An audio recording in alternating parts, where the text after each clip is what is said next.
The 7th on the home run by Springer, and it kind of had a bit of a sleepy feel to it. It was 4-0, and everything was going fine, and then boom, the Marlins get 3. Now it's a 1-run game, and here's Tyler Zuber into the game, with Ty France leading it off and taking a strike.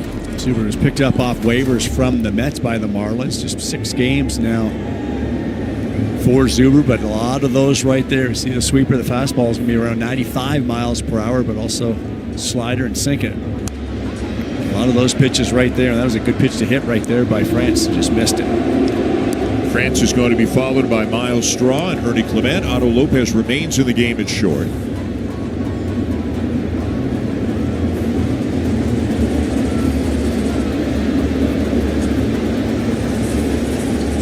Got a piece of it.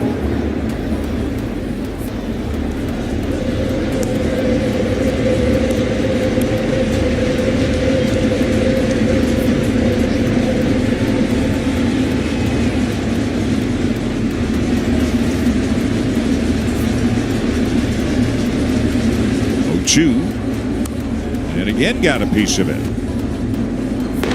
Now Sir Anthony Dominguez is up in the bullpen for the Blue Jays.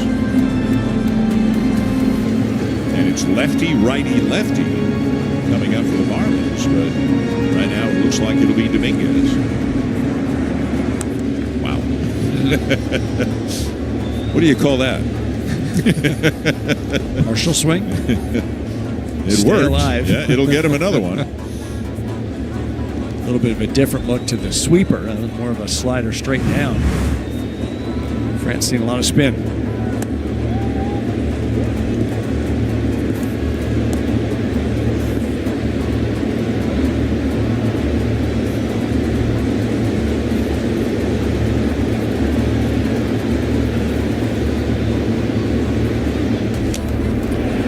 And Zuber gets him 1 down. That good velocity fastball, mid-90s. He didn't get to it until after a lot of breaking pitches, and I'm sure this one just exploded on France. Got to buy him.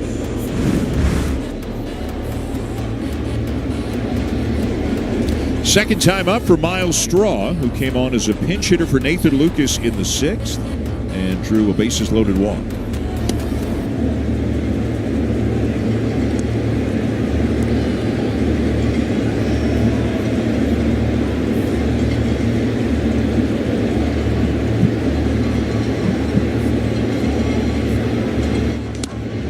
Strike, 1-1.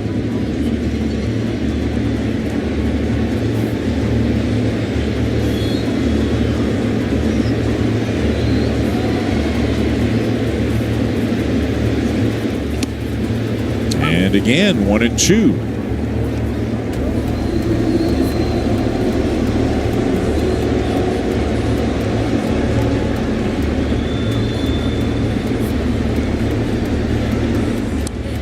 Breaking ball and fouled it off.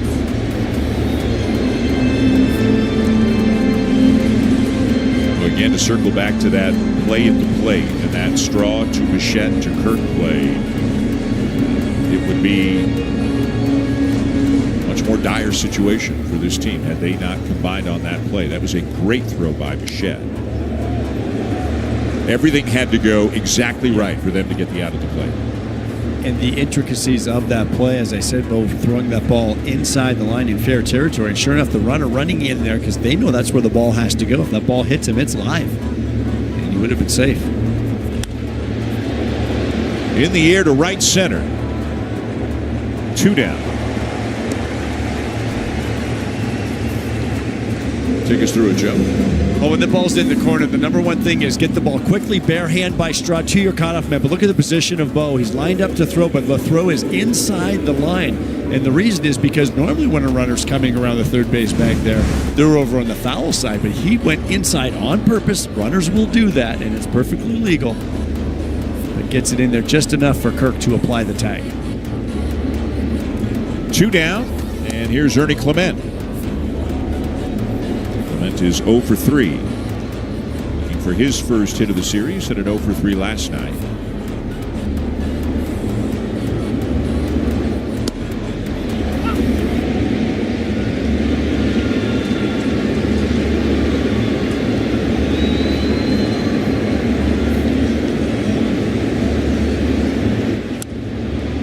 taps it back to the mound, and Zuber sets down the Blue Jays in order.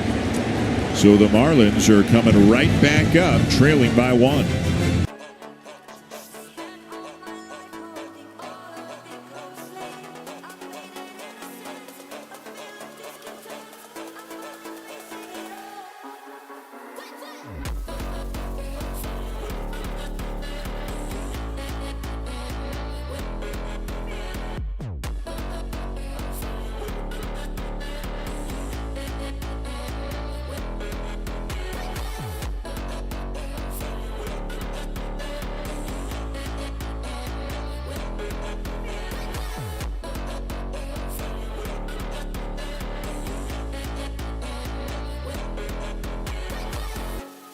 Burning the bridge that keeps us.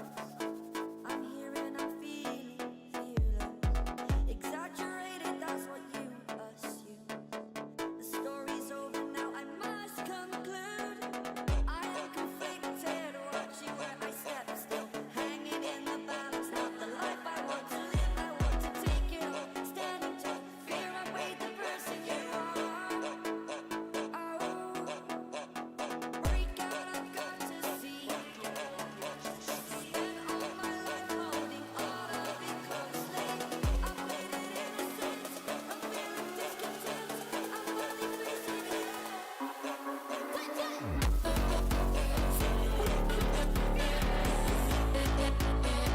it Barrios.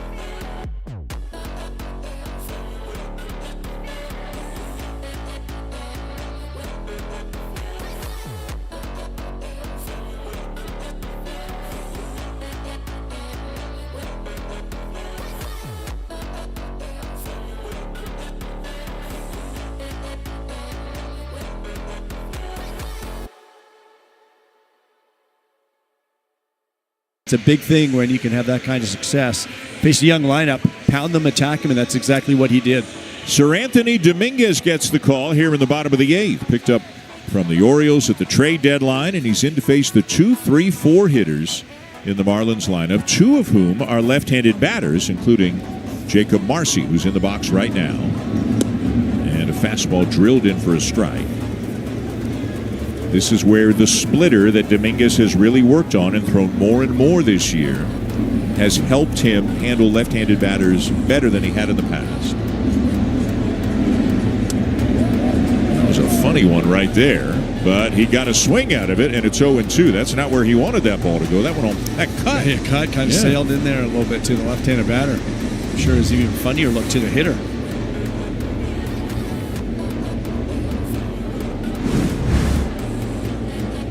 Oh, 2. Now he bounces it in.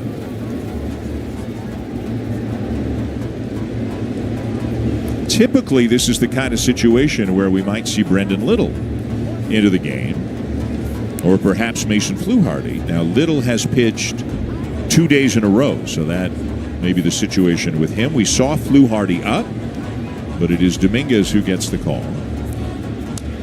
That's a better splitter there from Dominguez. That's what he wants it to do.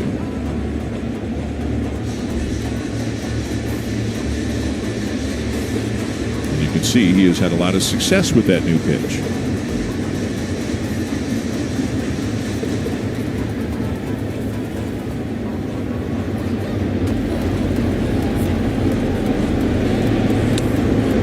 Off the mitt of Kirk and all the way to the backstop on that fastball. 2-2.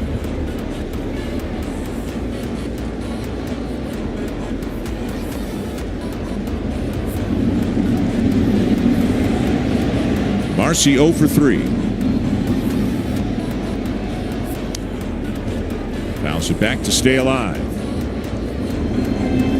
He'll be followed by Augustine Ramirez and then Liam Hicks. That's what really sets up that splitter, that high velocity at the top of the zone. See now if he doesn't go back down.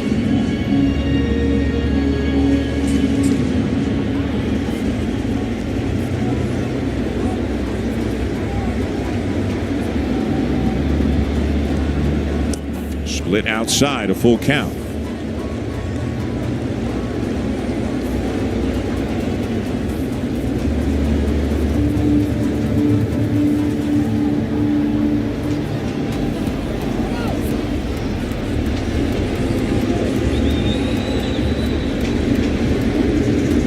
mistake. Little has not pitched 2 days in a row. He has pitched 2 games in a row. The Blue Jays had an off day Thursday. So, but again, Dominguez is the choice here, trying to protect this 1-run lead. The 3-2. He got him. Got the call on the corner at 99 for out number 1. Location, location, location. When you're getting 99, you put it out there, it just freezes the left-handed hitter. You just can't react, and it's by you before you can pull the trigger. And I think Marcy knew it as he watched it go by.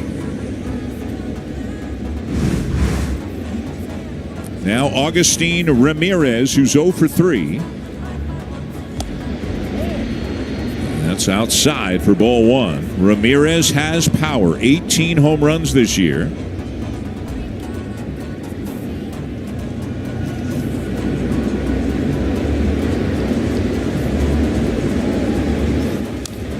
Went after it. That one was further outside than the one he took, and he fouled it off. 1-1. All kinds of great numbers for a rookie hitter, including those.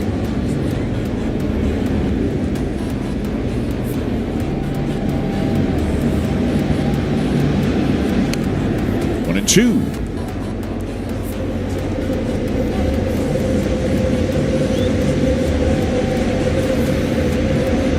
Almost half of his hits this year have been for extra bases. He's got 27 doubles as well.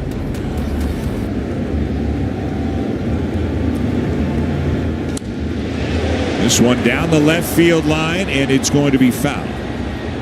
That was a sweeper from Dominguez, and it swept away just enough that Ramirez got it toward the end of his bat. It's a good thing. Powerful young man. You see the break on this pitch. Just get out there off toward the end of the bat. They got him from the Yankees as part of the Jazz Chisholm trade last July. Got him. A good sweeper there from Dominguez for out number 2.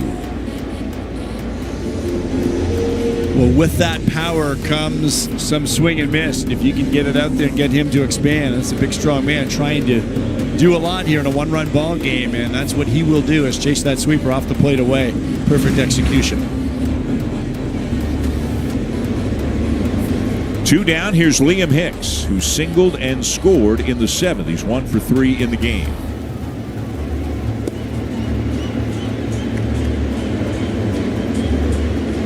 Hicks kind of the opposite of Ramirez in a sense. Not a big power guy, but a guy who can hit for average, hit line drives, good bat to ball skills, does not strike out very much.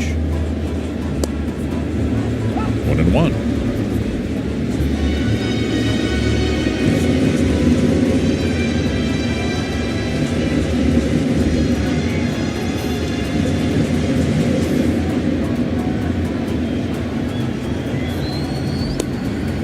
In there again, 1-2. You might be thinking of that splitter.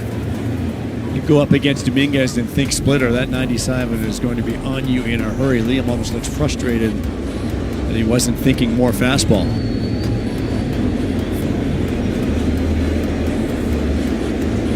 This is where he's tough, though. Doesn't strike out a whole lot. The pitch. Splitter in the dirt, 2-2.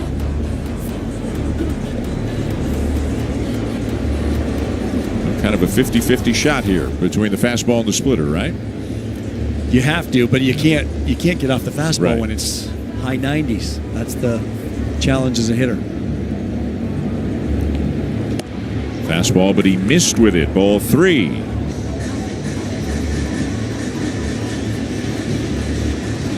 This is a no double situation in a 1-run ball game. So you want to make sure you're covering your angles. Ty France hugging that line at first. And a ground ball to second. Right to Andres Jimenez. And Sir Anthony Dominguez gets 3 big outs in the bottom of the 8th, so the Blue Jays still lead.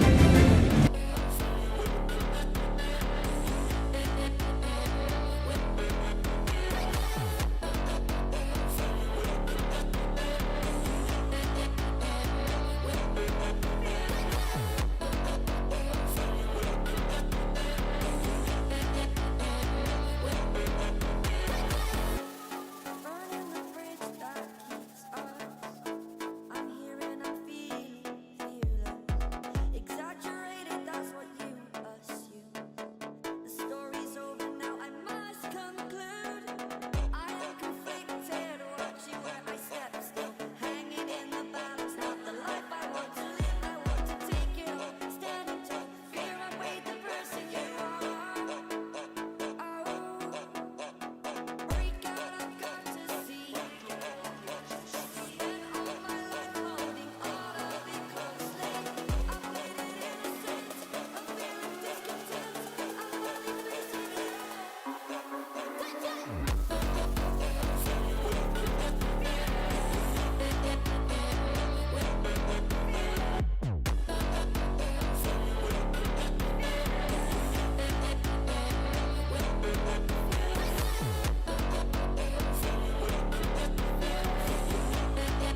It is 4-3 going to the top of the ninth inning. Tyler Zuber is back on the mound for the Marlins, his second inning. And he'll face Andres Jimenez, George Springer, and Addison Barger. It got close in a hurry, didn't it? It did. That happened fast. An on run would always be a wonderful thing here.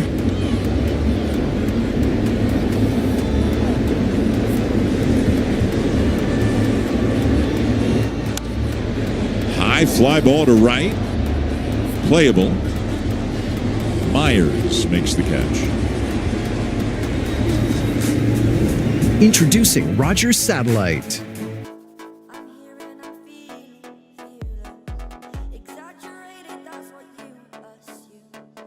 The story's over now, I must conclude. I am conflicted watching. He got the save last night, and it looks like he's going to be called upon again here today.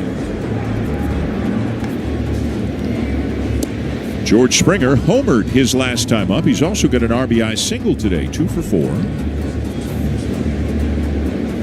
Speaking of add-on runs, how big was that? Yeah. Gave the Blue Jays a 4-0 lead there in the seventh before the Marlins struck.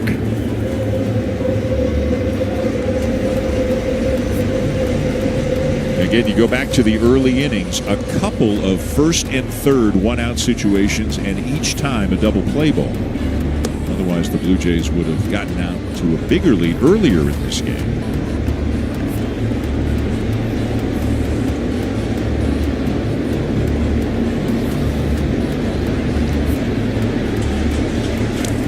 Inside, 3 balls and a strike.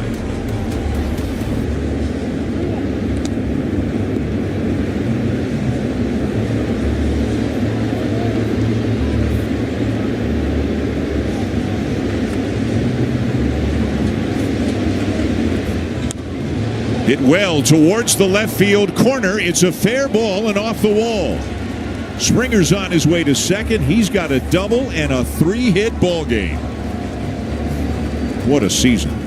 What a season, and it's because he's laying off those pitchers' pitches. He's laying off the sweepers away. I saw him after he took the one. He smacked his front leg saying, hey, stay on that thing. Stay on. Don't get out there too far. What do? You keep buying yourself more pitches, and he leaves one in a better place, something that he can handle, and we know what that swing has been all about this year, getting that thing up in the air, lining it into the left field corner.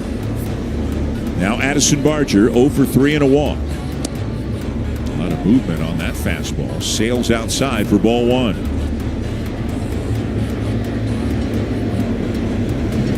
Bichette on deck, and then Kirk. Bichette's got 3 hits today. 1-1. I think if you see any spin from Zuber, you think the big spin with the big sweeper that we saw. That's a little cutter. It just spun right in the middle of the plate. I just would love that pitch again. Grounded to second. And Barger retired. 2 down. Springer comes to third.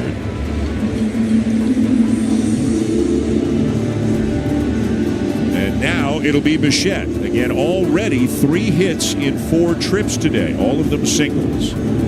Single would play just fine right now to add another run.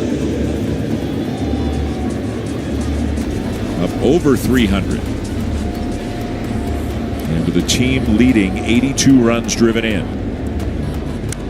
Line drive, center field, but caught by Marcy. And Springer is stranded at third. And it's on to the bottom of the ninth. The Blue Jays leading by 1 with Jeff Hoffman coming in.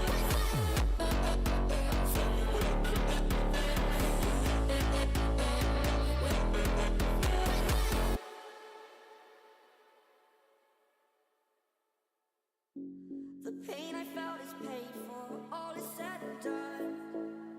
Oh, I am restricted, fixed upon the web. I need to kick the habit that my mind is breathing in. Break out, I've got to see.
Turn to Jeff Hoffman. Jeff Hoffman's not 6'8", but he's about 6'5" and very dangerous on the mound as well. Saved his 28th game of the season yesterday. He's trying to add on right here in the ninth. First batter is Eric Wagaman, the number 5 hitter. And Hoffman throws a ball at the knees. That was a strike, Joe. Pretty good. That's where if you got the challenge system, you're tapping your hat. Wagaman 1 for 3, had a base hit and scored his last time up. 2-0. Hoffman with 28 saves, tied for 3rd in the American League.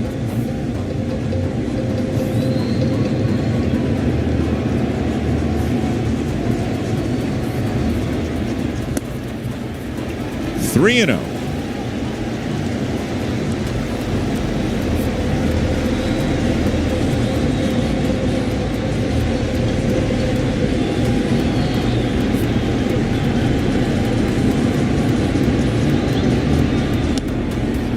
There's the first strike, 3-1. So far, fastballs on all 4 pitches.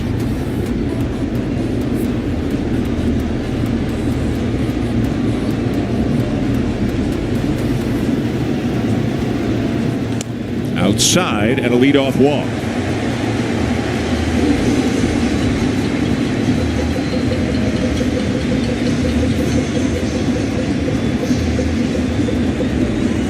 Just missing off the edges of the plate with those fastballs.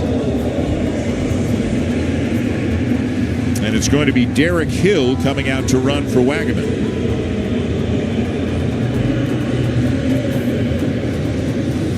Derek Hill runs extremely well. Not sure they're going to be thinking of running right away, but certainly good opportunity to score an extra base hit.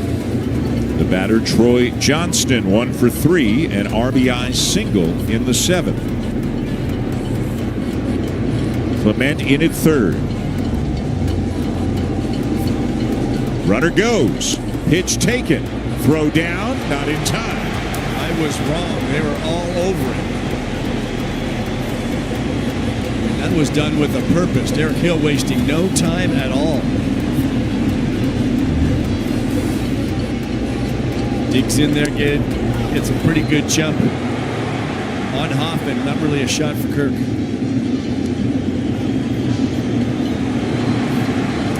Tying run in scoring position with nobody out. 0-1 the count on Johnston.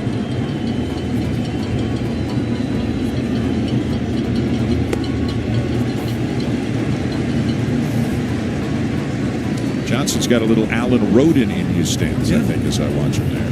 Fortunately for Roden, suffered a thumb injury, right? A ligament injury and season-ending surgery for him shortly after he got to the Twins.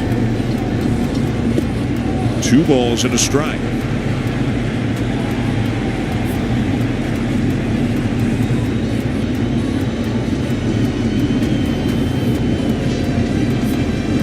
Blue Jays led 4-0 going to the bottom of the 7th. The Marlins got 3 there and are threatening here in the bottom of the 9th.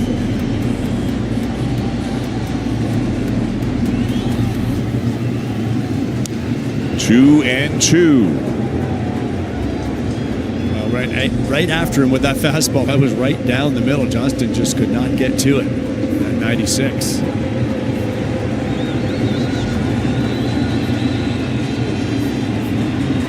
Couple splitters. Hilo plays up. Good splitter there, but Johnston does well to foul it off. It's amazing when a guy can have to worry about 96 up and can reach 90 down and away and still get a piece of it.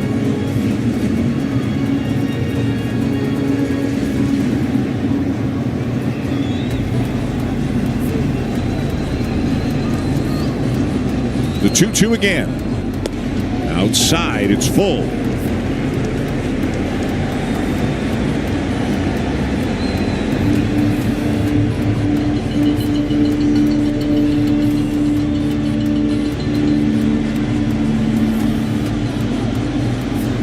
A bigger crowd here in Miami today, in excess of 24,000, and a noisier crowd here with the Marlins getting back into it and now trying to tie it or win it here in the bottom of the ninth.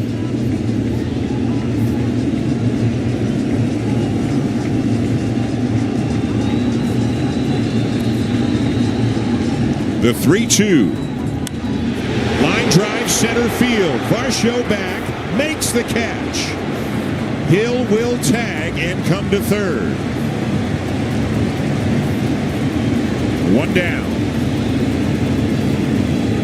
It's a great at-bat by Johnston to get to that pitch and drive it deep enough to center field to advance the runner.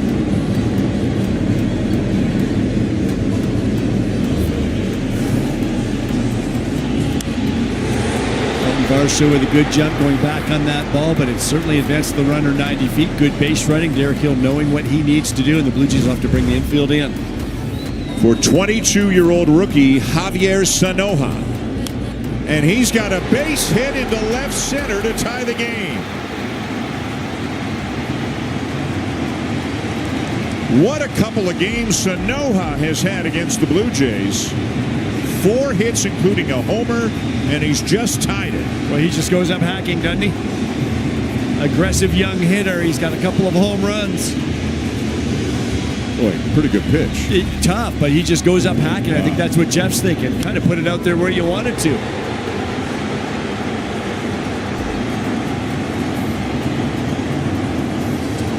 So the Marlins have tied it, and they've got the winning run at first with 1 out for Dane Myers. 1 for 2 with a walk.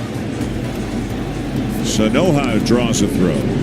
Sanoja runs well also, and you saw how fast Derek Hill took off, and I think what they have is maybe something on Jeff Hoffman with that slower delivery.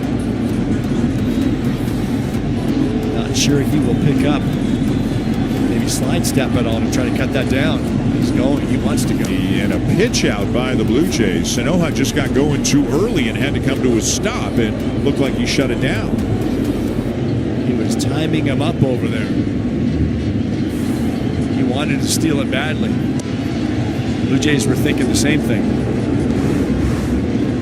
1-0 on Myers. Runner not going, and a fly ball to left field deep. Straw back, makes the catch. On the warning track for the second out. Sanoja back to first.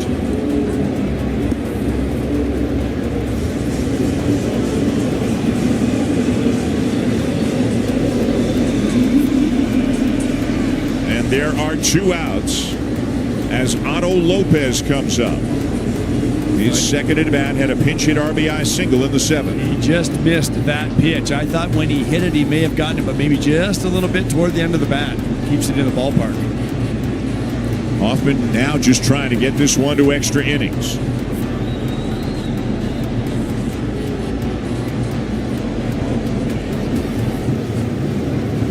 And asking Kurt to give the signs again. They might be having a pitch comm issue. Looks like they got it straightened out. Or maybe not.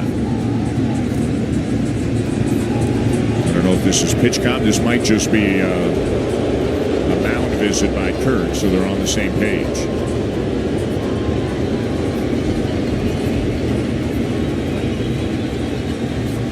It started, as these kinds of innings seem to, more often than not, with a leadoff walk. He's all around the zone, but could not find the zone. Winning run at first, 2 down. Runner goes. Pitch taken. Kurt's throw. Not in time. Sanoja into second. Boy, both in terms of their aggressiveness in the box and on the bases, the Marlins are going for it. Well, he was taking off again. And there aren't too many closers in the game that pay tons of attention to controlling the running game, but we are seeing it exploited here by the Marlins in the 9th inning. Now a base hit could win it for Miami. It's 0-1 on Lopez. He took a strike on that pitch.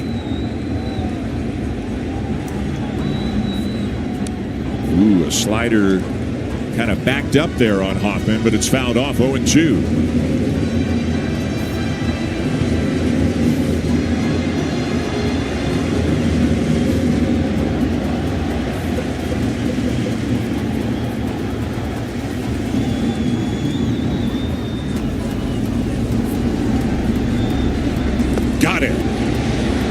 strikes out Lopez to end the inning, but the Marlins tie it. And it's on to extra innings.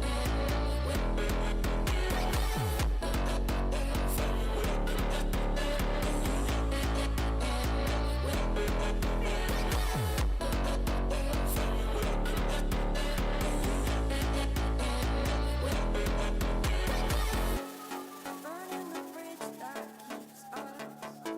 I'm here and I'm feeling fearless.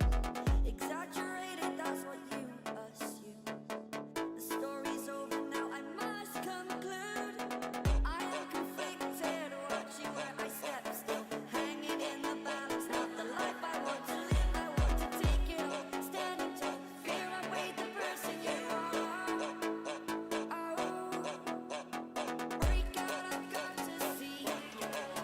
Spent all my life holding all of it closely. I played it innocent, I'm feeling discontent. I'm finally facing it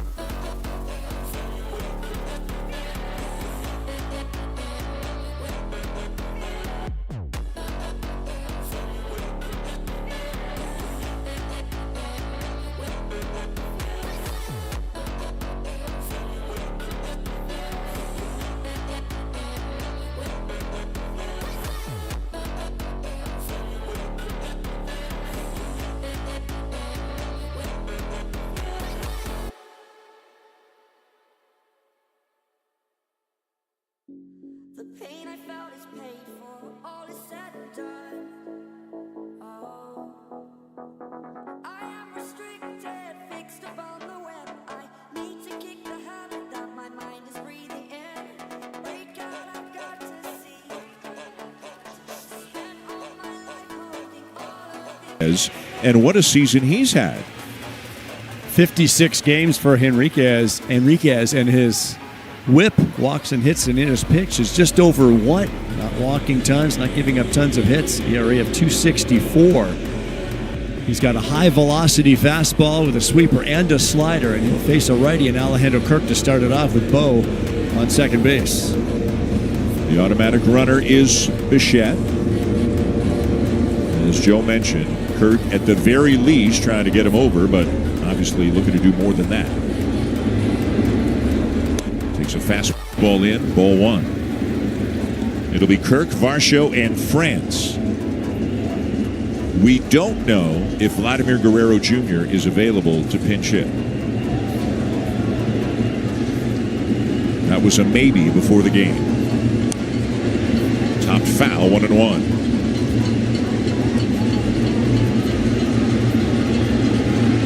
If it were to get down to France or Straw or something like that, if Vladdy were available, perhaps he would pinch hit, but that was a game time decision.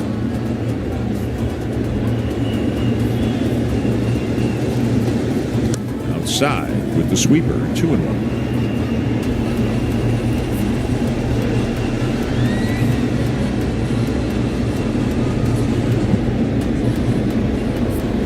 Kirk's 1 for 4, had an RBI double in the 6th. Hit it right down the right field line. Good take, 3-1. Alejandro's so good at not chasing those pitches out of the zone, forcing the pitcher back into the zone. See if he can't buy himself a fastball now. Got the open base with Varsho on deck.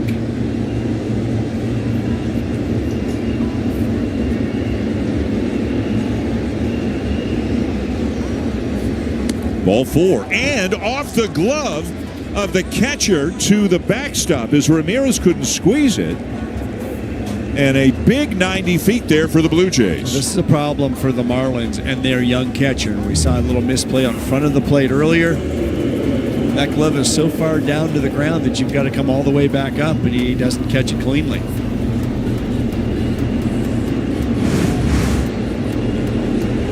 So a wild pitch allows Bichette to go to third. Kirk draws the walk. Heineman is now running for Kirk. Infield in for the Marlins, and here's Varsho. 1 for 4.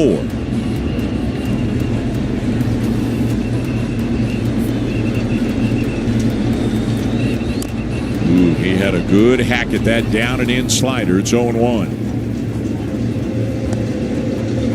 You heard Dalton Varsho with the post-game interview with Hazel yesterday saying, I'm just trying to keep it simple. Just hit it hard. He said something to the effect of, as silly as it sounds, I'm just trying to hit it back to the pitcher. Just a clean swing. And he doesn't mean he's trying to hit it back to the pitcher. But stay in the middle of the field. Stay in the middle of the field. Hit a line drive. Stay away from the pop-ups and the swing and miss. Ground ball to short. Varsho is thrown out. Bichette stays at third. Heineman takes second. One down. Well, what an interesting play. You don't see that too often, but with the infield drawn in, they didn't even really go to cover second base. And, of course, the runner at third, Bo, has to hold up. Nobody out. You're not going to run into him and out at the plate. So now it's Ty France, who was 0 for 3, has also been intentionally walked. So again, no sign of Guerrero. Straws in the on-deck circle. So Vladdy presumably unavailable again today. John Schneider, again, if you're just joining us, said there was a possibility that he would be able to pinch hit. There he is, but well, he looks like he's getting busy. Yeah. He looks like he's getting busy. Looks like he's got a little sweat brewing. Yeah. Maybe he was swinging a bat down underneath. But not hitting here. Perhaps Wood for Straw next. We'll see.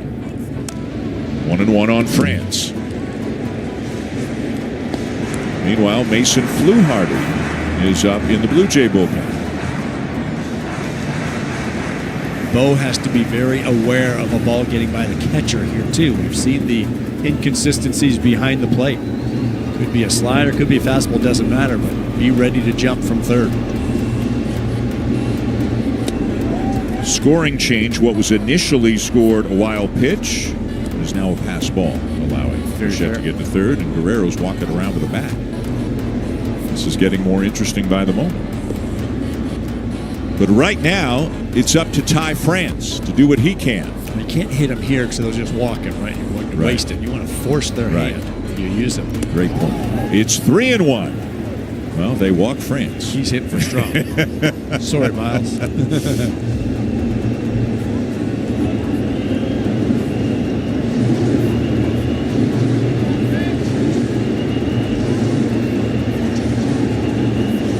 Bichette at third, Heineman at second. And the 3-1. This is a fly ball to right field. Myers backing up, will make the catch. Bichette will tag. He is on his way to the plate and in there. Heineman to third, and the sac fly for France gives the Blue Jays the lead. What a throw by Dane Myers in right field. He has a fantastic arm, but it was just deep enough that Bo was able to beat that throw. Good job by France. The Blue Jays have the lead, and now it will be Straw. Again, as Joe said, you bring up Vladdy here. They just walk him, so no point in doing it. Let's see if Straw can have a flair for the dramatic here and add to the lead. One in the top half almost feels like a push, right? Yeah. Because the home team gets a runner at second, obviously, to start the bottom half. Two feels like you're in pretty good shape. Those are those elevated flat fastballs at 97 that could go off the catcher's mitt. That's what I was referring to. I'm sure Carlos Fablis down there at third base making sure that Heineman is very aware of that. Corners are in even with the bases for the Marlins. There's a strike, and it's 1-1.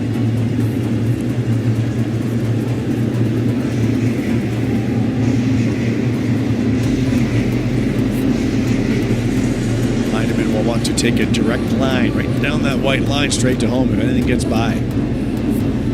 You can't get too big of a lead because Straw's a right-handed batter. The third baseman is pretty close to the bag. Well, there it is. Yeah, almost. It almost got all the way through to the backstop. Through the wickets. And Straw's got to help him too, yep. Right? With if he can see the ball, giving Heineman a little assist here. Definitely want to try to help your runner out because and you can see that he went down to block that, but it was by him. Yeah. You can see Straw put the left hand out. He saw the ball. Ooh, he saw it before Heineman saw it. Sometimes that angle you're coming from at third base, you can't necessarily see it. 2-1 the count. in there, 2-2.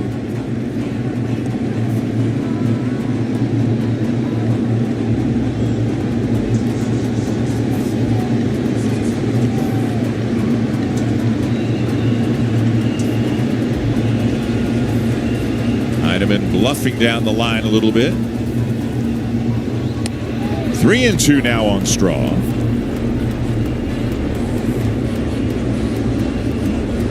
Bernie Clement on deck.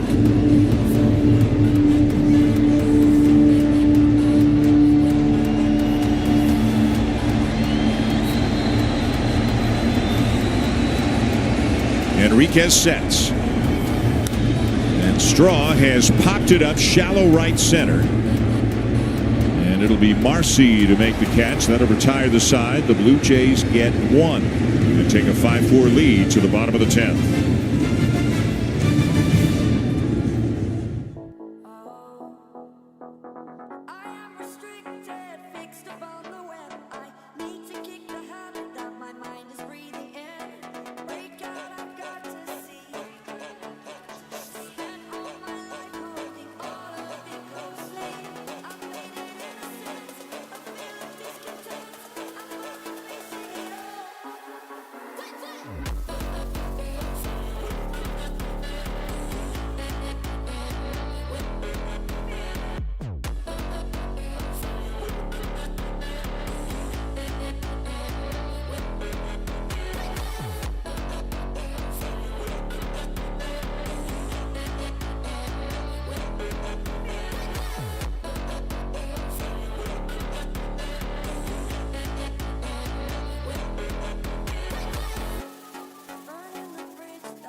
Is in to work the bottom of the 10th and to try to nail it down. And this is where you have to keep an eye on base runners. Defense will have to be heads up here depending on what they do. But Mason came in and got a couple of outs yesterday after walking the first batter he faced. Otto Lopez, who's got pretty good speed, is the runner out at second, and it's the top of the order for the Marlins. Xavier Edwards, Jacob Marcy, and Augustine Ramirez. Tyler Heineman now catching. Clement and France are in on the corners.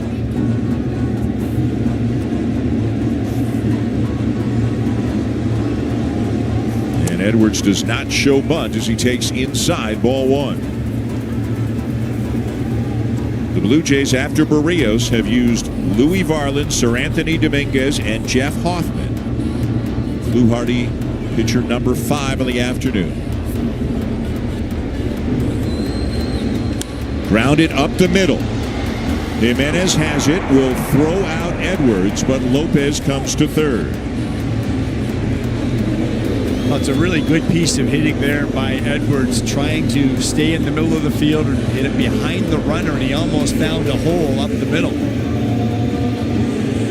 Gets the job done and gets the runner to third. Now a left-on-left matchup with Jacob Marcy, who's 0 for 4. Infield in for the Blue Jays.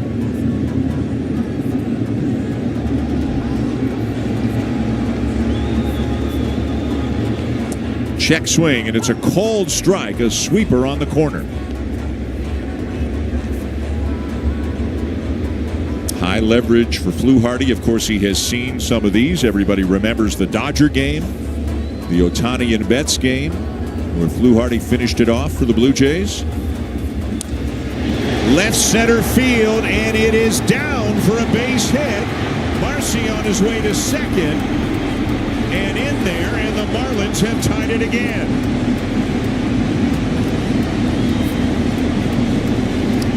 You said before game one of this series, Dan, he's been an extra base hitting machine early on in his young career, and he's just done it again. Lefty, lefty, off Mason Fluharty. What a piece of hitting, staying on this pitch, driving it into the left center gap, and then certainly thinking about, challenging the arm of Dalton Varsho. And now they are intentionally walking Ramirez. And it looks like Clayton McCullough's got a pinch hitter coming up for Liam Hicks to avoid a lefty-lefty matchup.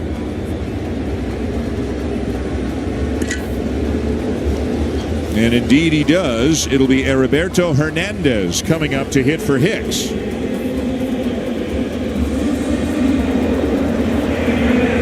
Tommy Nance is up in the Blue Jay pen.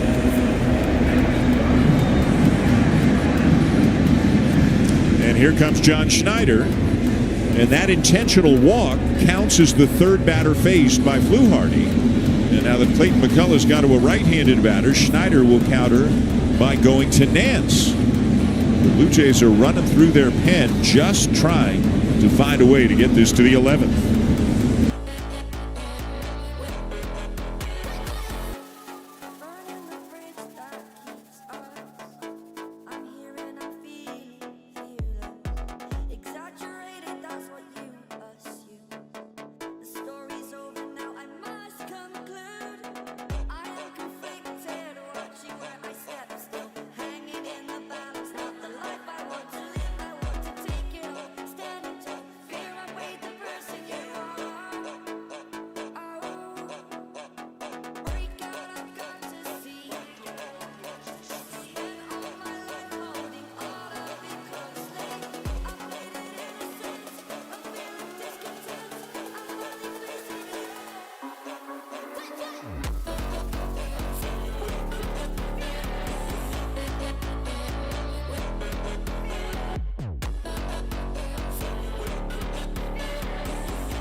The pain I felt is paid for, all is said and done. Oh, I am restricted, fixed upon the web. I need to kick the habit that my mind is breathing in. Break out, I've got to see. Spent all my life holding all of it closely. I made it innocent, a feel of discontent. I'm only facing it all. Ball and slider, and he can get a ground ball, and he really needs a ground ball right here. Rookie Heriberto Hernandez, a .276 hitter in 56 games, will be the batter. Jacob Marcy is at second. He represents the winning run. Augustine Ramirez was just intentionally walked to set up this righty-righty matchup.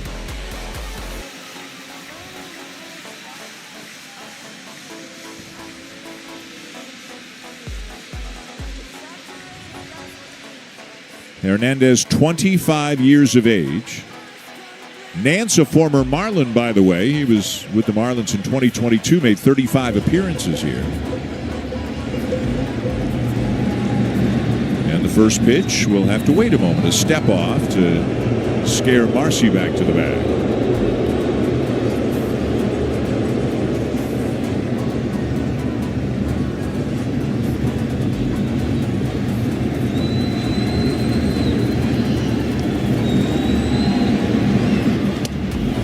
Ball one.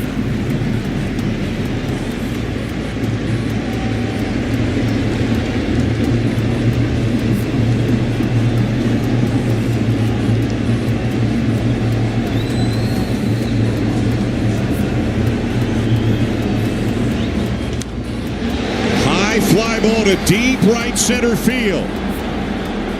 And caught by Barger. And the runners go back. Addison Barger with a leaping catch on the warning track in deep right center.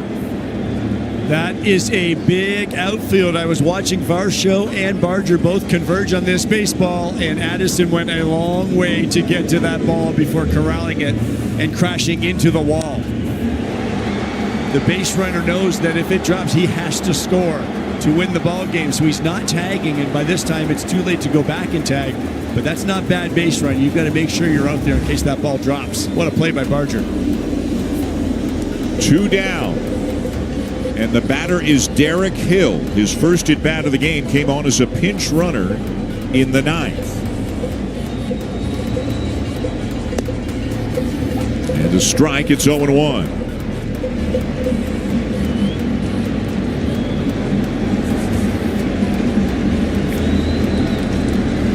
Hill hitting .205 in 112 at bats this year. Fouls it back, and Nance out in front, 0-2.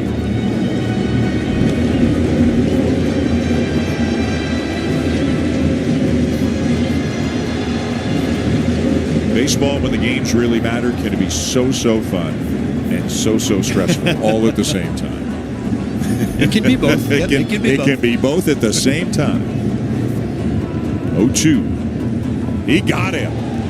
They'll have to complete it down to first. They will. And Tommy Nance gets 2 big outs, a big assist to Addison Barger. And this game is going to the 11th.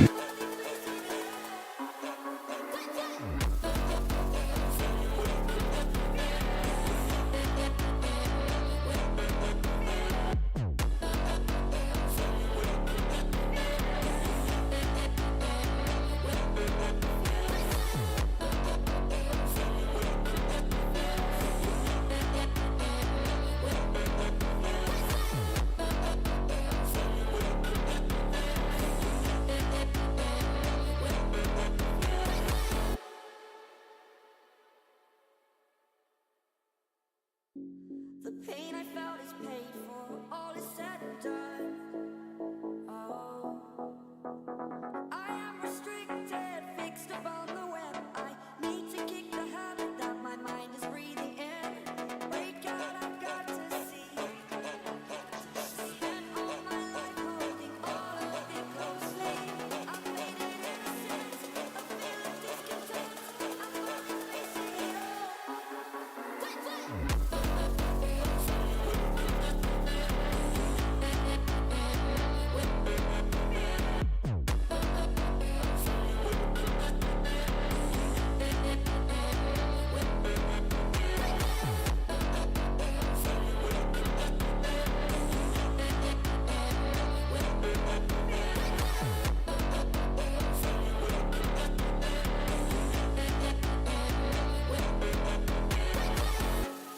Burning the bridge that keeps us. I'm here and I'm feeling fearless. Exaggerated, that's what you assume.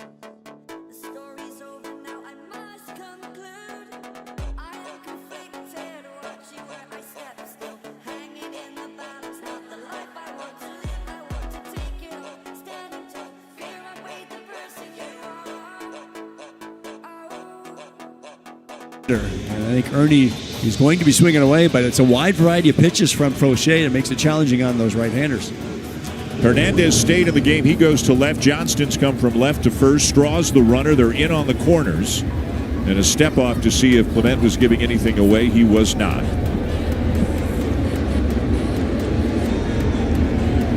After Clement, it's Jimenez and then Springer. As Ernie lines one to right field. Straw back to tag. The catch is made by Myers. Straw on his way to third and in there easily. And Clement advances the runner 90 feet.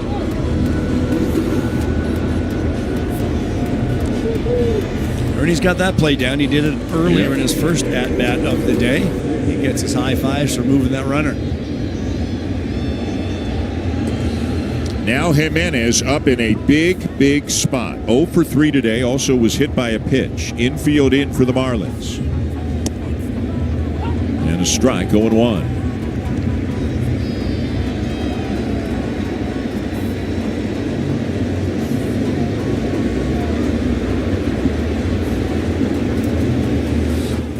And a base hit into left field, and Jimenez gives the Blue Jays the lead.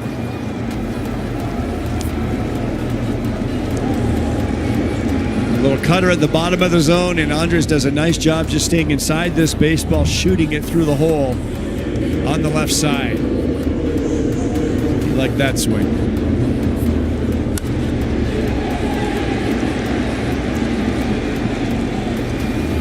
So it is 6-5. Jimenez with some speed. The runner at first, one out, and here's Springer, who's had a big day. That one gets away from Ramirez, but just a few feet as Fauché threw him a tough one down and away. He actually did a good job just to knock it down and stop it. But again, this is why you want to be on your toes as a base runner. Anything that gets away from that catcher, you can advance 90 feet. Look at what Springer's done. 3 for 5 with a double and a homer.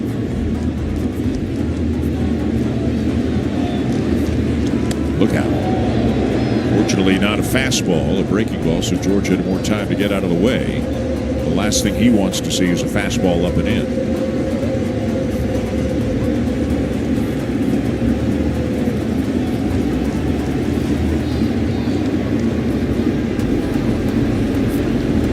The 2-0. And a grounder right to the shortstop, Lopez, and the Marlins turn the double play. So again, the Blue Jays get one, and again take a 1-run lead to the bottom half.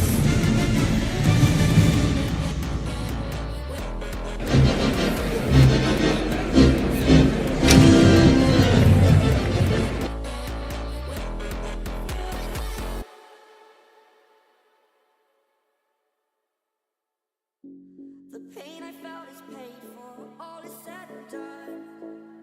Oh, I am restricted, fixed upon the web. I need to kick the habit that my mind is breathing in. Break out, I've got to see. Spent all my life holding all of it closely. I've made it innocent, a feeling discontent. I'm finally facing it all.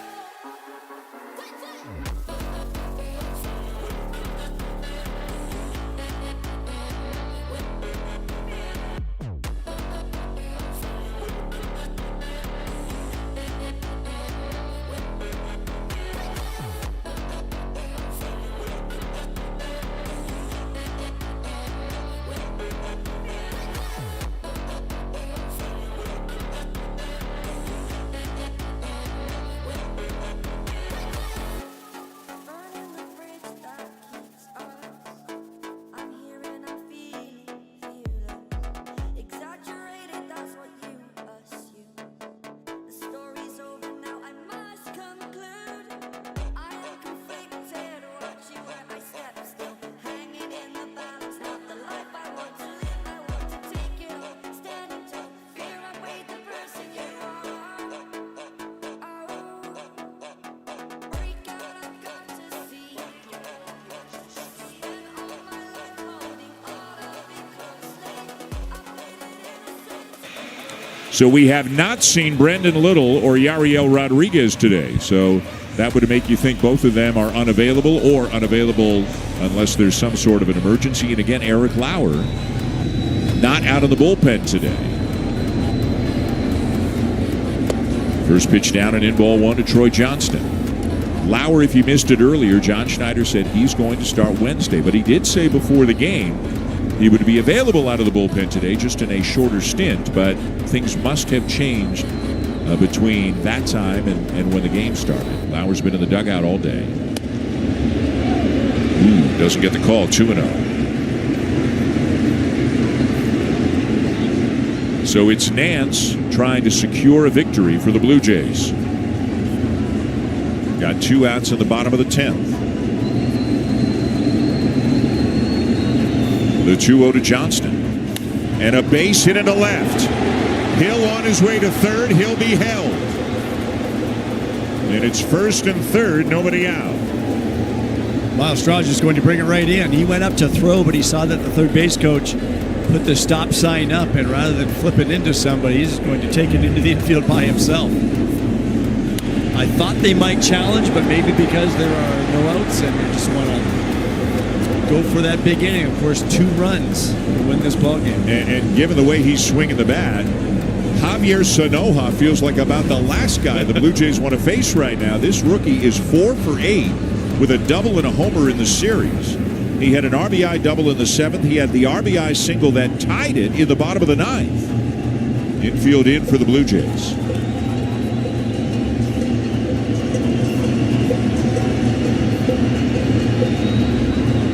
And he's swinging. Doesn't get cheated, does he? He does not get cheated.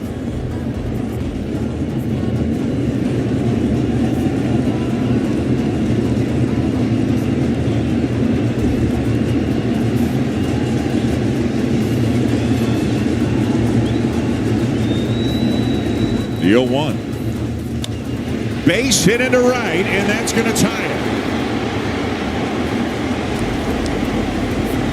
His 3rd hit and his 3rd RBI of the game. That time, not trying to do much at all, just going with the pitch. It's a slider away from him, and he just knows there's a big hole over there. Punch it through. They need to put together some at-bats, and they are doing just that right now against Tommy Nance. You know, their MO offensively, you know, not at an elite level, but is pesky and annoying, and they have been that today. They don't strike out a whole lot. That's the one thing that they have similar to the Blue Jays, and it makes for a pesky at-bat. Winning run at second. 1st and 2nd, nobody out, corners in. Dane Myers squares, pops it up. Pops the bunt attempt up, and Heineman the catch, 1 down. Wow. Doesn't get any easier for a catcher right there. And doesn't get any more frustrating for a manager when you put the bunt sign on and it pops right. See him jab down at that. So many hitters don't get close enough to the plate, don't stick their nose in there and create that bad angle that they have to dip it down there and it pops it right up to Heineman. But now it's Otto Lopez.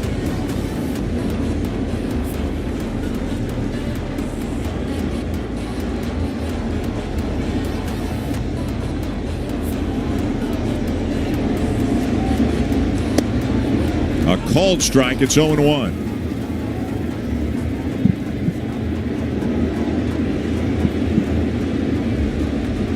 Six tie, bottom 11. The Marlins trying to walk it off. Sharply hit to 3rd. To 2nd one. They turn it. And Nance gets out of it and sends this game to the 12th.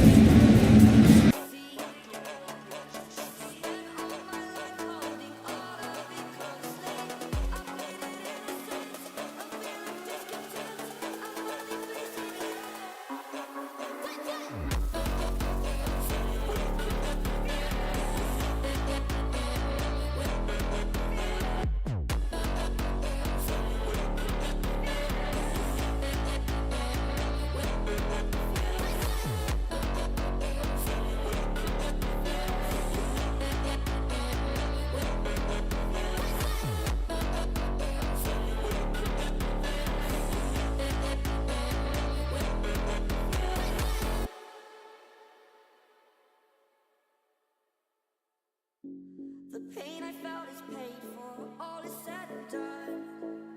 Oh, I am restricted, fixed upon the web. I need to kick the habit that my mind is breathing in. Break out, I've got to see. Spent all my life holding all of it closely. I've made it innocent, a feeling discontent. I'm not facing it all.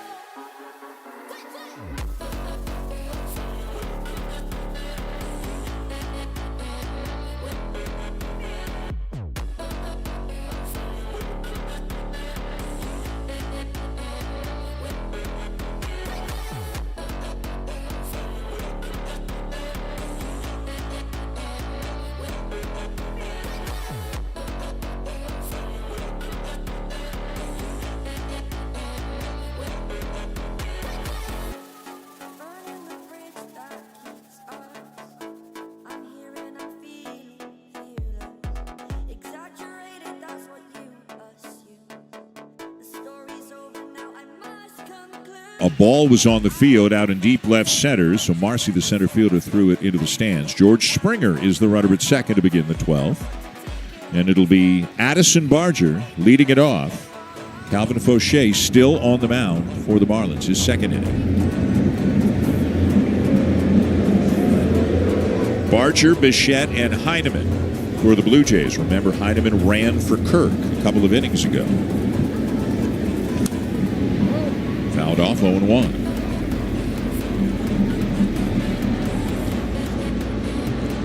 I don't know how you felt about the runner at second rule, the new extra innings rule a few years ago.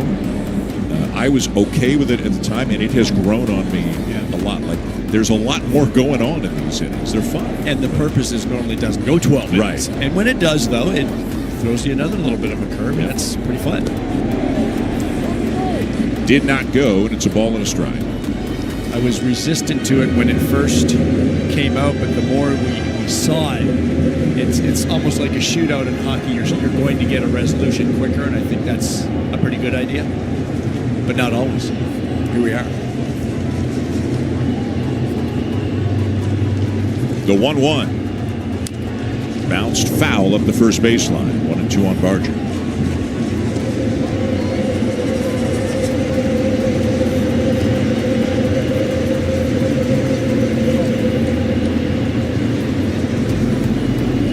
Each team, 6 runs, 10 hits, 1 error. Looked comfortable for the Blue Jays for a while, but the Marlins had other ideas. 2-2, and you're right. Every runner's got to be alert on every pitch because a lot of things could happen around the plate here.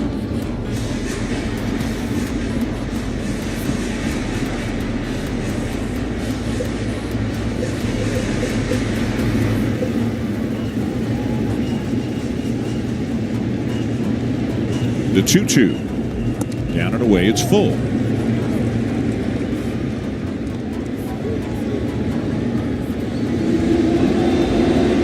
You didn't have a dinner reservation. We'll get some takeout. Those are adjustable. Yeah. Bounce to the right side. Barger retired. Springer to third. 1 out.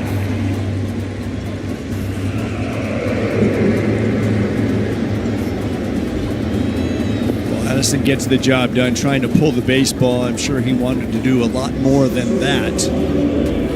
Especially when you're the road team, you're thinking about 2 runs. And a pretty good guy at the plate right now for the Blue Jays, trying to give him the lead again. Bo Bichette, who's 3 for 5.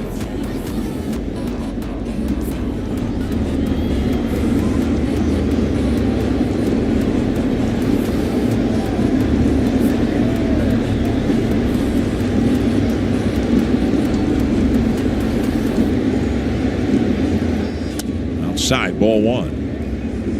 Sanoja, the third baseman, pretty close to the bag. Bichette, a right-handed batter, that prevents Springer from getting a bigger lead. Got a hunch on whether the contact play is on? I think so. I think it is too. I think so. With 1 out and Heineman next. Yeah, the changes. Kirky's out of the game. Yeah. I mean, Heineman's hitting over 330 on the year and limited to bats. That's not fair, is it? So, yeah. Brendan Little has been doing a little throwing in the bullpen. Blue Jays have used Barrios, Varland, Dominguez, Hoffman, Fluharty, and Nance. Bichette lines the ball to left center field, a base hit. And Springer will jog home. 4th hit of the game for Bichette. And once again, the Blue Jays have the lead.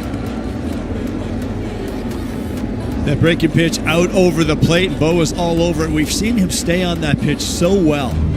And when he gets himself in a good position to keep that bat through the zone, he's got great plate coverage, drilling that ball into the left center gap. His 17th career 4-hit game. And it's 7-6 Blue Jays. Bichette at first, 1 out, and here's Heineman, hitting .331.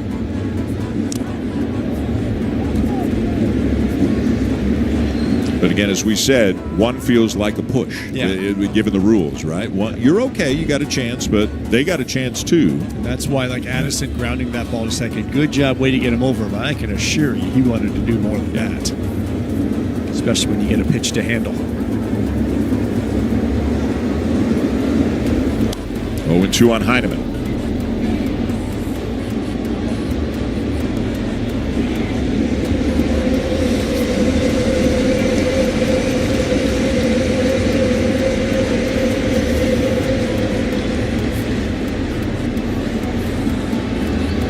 Bichette a short lead, and the 0-2 bounced in and blocked by Ramirez. Nice job by Ramirez.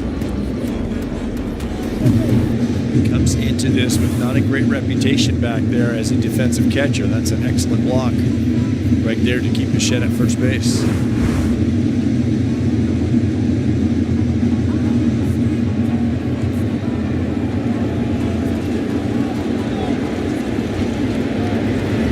Inside, 2-2. 98 there from Fauché. Each team has used 6 pitchers in this game.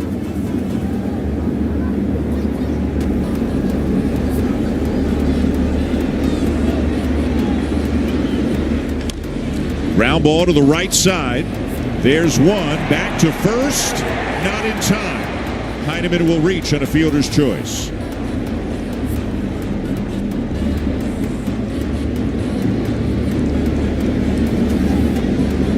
Nice job by the first baseman getting to that ball and getting it to the shortstop. They almost turned this. Quick little flip to the shortstop and a quick fire over to Fauché, the pitcher, trying to cover. It's such a tough play to cover that bag and then field that throw while you're trying to find it. So Heineman at first, 2 down. Here's Varsho, 1 for 5 today. Breaking ball way outside. Ramirez a little bit fortunate that he caught that ball kind of the way that he stabbed at it. Guerrero's on deck. He would hit for France if the opportunity presented itself. Slow roller towards second.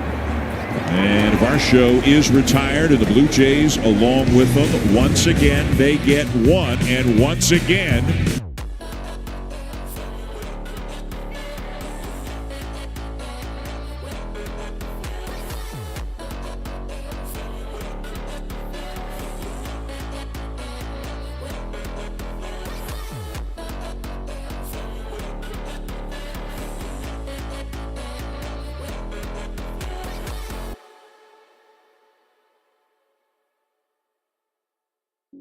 The pain I felt is paid for, all is said and done. Oh, I am restricted, fixed upon the web. I need to kick the habit that my mind is breathing in. Break out, I've got to see. Spent all my life holding all of it closely. I've made it innocent, a feel of discontent. I'm not facing it all.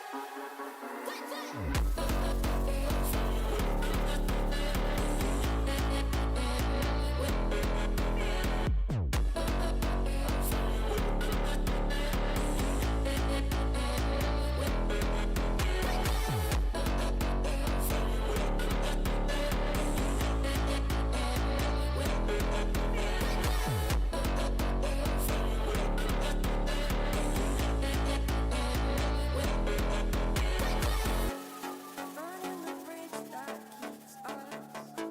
I'm here and I'm feeling fearless. Exaggerated, that's what you assume. The story's over now, I must conclude. I am conflicted, watching where I step still. Hanging in the balance, not the life I want to live. I want to take it all, standing tall. Fear I weighed the person you are. think would have been earlier, Joe, had they not wanted to stay away from him. This will be Brendan Little's 5th appearance in 7 days. Yeah, it's a lot. It's a heavy workload for a guy that they've wanted to really watch his workload. And he came in yesterday, got a couple of strikeouts, faced 2 batters. He was excellent. But probably wanted to give him a rest day here. But he is on to try to secure this 7-6 win. Otto Lopez, the runner at second, and the top of the order coming up for the Marlins.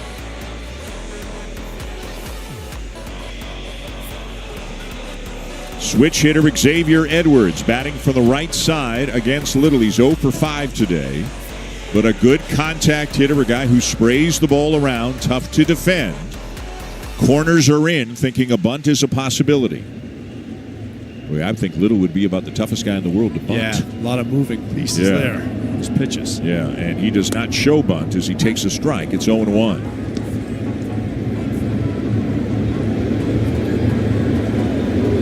A lot of wear and tear on both bullpens here in this game.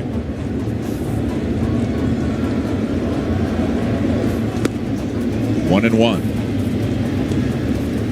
After Edwards, it'll be Jacob Marcy and then Augustine Ramirez. This is the top of the Marlins lineup.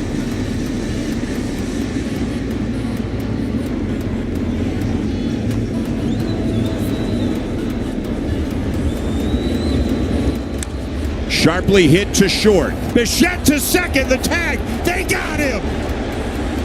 Bichette to Jimenez, and they get Lopez diving back into the bag. What a heads-up play by Bichette. He fielded the baseball, and Jimenez was near the bag anyway, keeping that runner tight. And it's a split-second decision. The runner took a couple of steps. Bo immediately fires the ball to Jimenez, and they make the play. So, Joe, just in a nutshell, Bo Bichette's got 4 hits, that play, and the relay throw to home plate earlier in the game.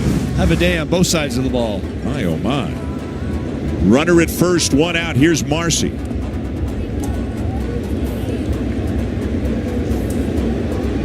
So 4 hits for Bichette, and he has erased 2 runners on the bases. 1 at home plate.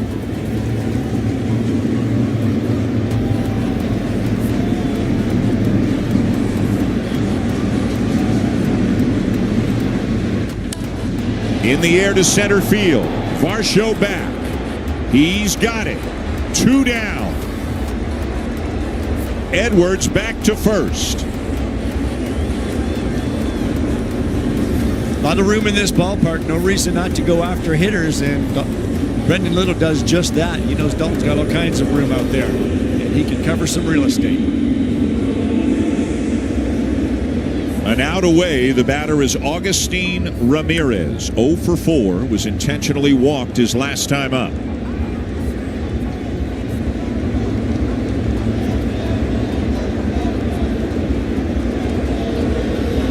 And now Heineman wants to talk with Little. What are your thoughts on Edwards trying to steal a base here? He's got 23 on the season. It's a heck of a gamble because with a left-handed pitcher, you're not going to wait and read the leg kick. You're going to take off first move. And I know I wouldn't want to lose a baseball game if I'm playing McCullough on a guess. McCullough wants to know what's going on, what this meeting is about. It appears it's just a standard mound visit. Heineman had a little smile on his face about something, but everybody getting back to business now.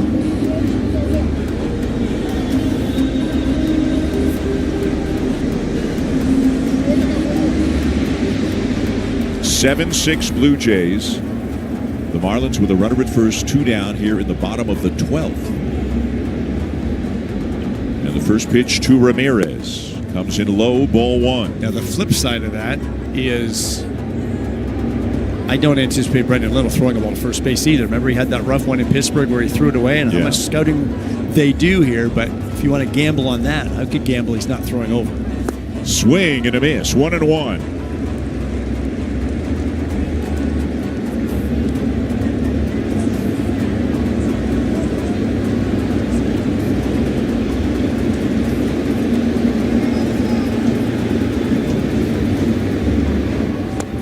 Two balls and a strike.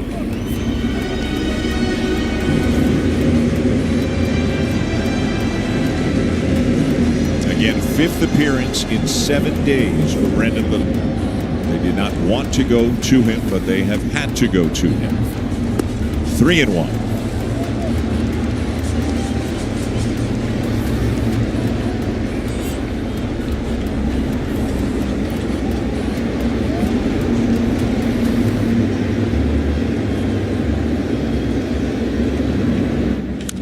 Ground ball to short.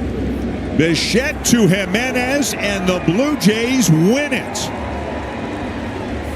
In one of the crazier games of the season, it wound up taking 12 innings and takes a real toll on the bullpen. But what a game for Bo Bichette on both sides of the ball. And somehow, Joe, they hang on and find a way to win this ball game. This is one of those exhausting games for players and coaches, because when you go back a couple of hours, the Blue Jays had a 4-0 lead here in this ball game, and you thought they could cruise their way, and it didn't happen. The Marlins pecked away, and then it took 12 innings, but a lot of crazy plays and a lot of pitchers used, and more importantly, big win today because you know they're facing a tough righty in Yuri Perez tomorrow.